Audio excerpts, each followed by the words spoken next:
మాకు కూడా కర్నూలులో ఫస్ట్ నేను 89లో వచ్చినప్పుడు ఎస్వి మోహన్ రెడ్డి ఎస్వి కుటుంబం అంటే ఎవరికి తెలియదు.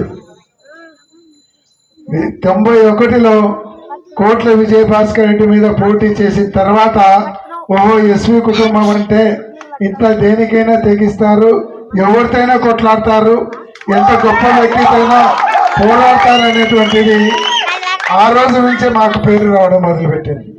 ఆ రోజు విజయభాస్కర్ రెడ్డి గారి పేరు చెప్తే కర్నూలు పార్లమెంట్లో అందరూ భయపడేవాళ్ళు. ఆ రోజు ఆయనకు పోటీ నిలబడడానికి ఎవరు ముందరికి రావడం లేదు.